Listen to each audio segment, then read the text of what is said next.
You know, I do enjoy wine with my sushi, and pair that with a vintage thriller novel that takes place at a West Texas winery. And that brings me to our next guest. Wine enthusiast and executive sales rep turned author Eric Sanchez is here to take us into the pages of his debut novel, Killer Vintage, a West Texas wine thriller. And we're going to do a little taste testing, too. Good morning. Good morning, Paige. How are you? I am so glad to see you. You're Fort Worth native. Of course, those are my stomping grounds. And you are a fifth-generation Texas. You've been in the wine business for more than 30 years. What was it that inspired you to kind of pivot into writing a novel? I used to write in college, and then I wrote an article that got published in the Dallas Morning News a few years ago about my mom's pumpkin pie recipe.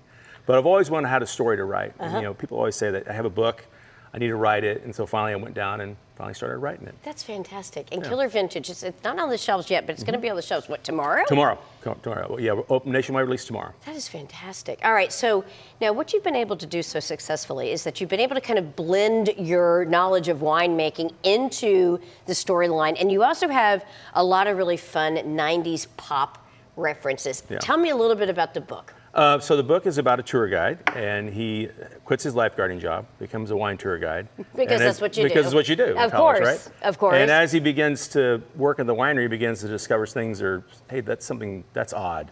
Why is so-and-so here? Why is it like that? And at the same time, the DEA is investigating the disappearance of one of its agents that was at the winery a few weeks before. So the mafia is involved. The Mexican mafia cartel. is involved? Yeah, so it's a lot of fun. Oh, it does sound like a lot of fun. Yeah. And you know, I didn't really realize that West Texas was a ripe place, pardon the pun, to grow these grapes and to create some fantastic flavors of wine. What is it about West Texas that makes it such a great area for really premium wines? A lot of it has to do with the altitude. It's at 3,600 feet.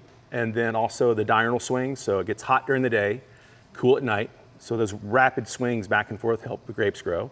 And they get very little water, like 19 inches a year. It's cotton country, but grapes love it. Well, and you were telling me before the show, we visited a little bit. You know, this is the area where cotton's king. And then you said that some crops were better than other crops, and so farmers were looking for different ways that they could continue to make money year round, and grapes came into play. Bingo. Hedge the bets. Yeah. Cotton's going to make my money, but I'm gonna cover my backside with the grapes. All right, so how do you think that these wines compare with like the California wines that we're more familiar with from Napa Valley? It took Texas about 30 years to find the right grapes to grow, because Texas, especially in that climate, it's a type 4, type 5 climate. It's very hot. So grapes like Beaujolais, Pinot Noir, cold climate grapes don't do well there.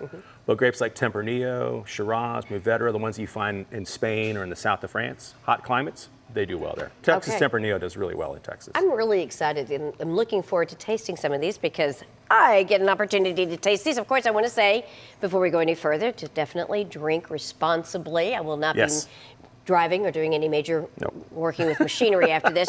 But you have a little taste test for me. What am I doing here? So there are 3 wines here, Paige. 2 are Pinot Noir, 1 is a Merlot. Okay. And you have to guess which one is the Merlot. All right, so guess which one is the Merlot. All right, here we go. So I'm going to do like the whole swirly thing. Swirly thing, You know? I'm going to do the whole sniffy thing. They call that volatilizing the esters. What? Volatilizing the esters. I didn't know. Yeah. I'm volatilizing the esters, people. Okay, here we go. Okay. All right. Wine number 1. Wine number 1. Okay, let me try wine number 2. Do the volatilizing the ester thingy. Okay.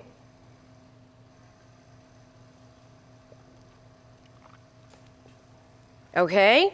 All right. I will say this is a little bit difficult because we don't have a palate cleanser. Are you impressed that I even knew that? Okay, one more. These all taste really good. Are these all West Texas wines? No, they're all from, one's from Oregon, 2 are from California. All right. I am going to go with number 1. Number 1? Drum roll, please. Briar Clifton Pinot Noir. Pinot Noir, dang it. I gave you a hint.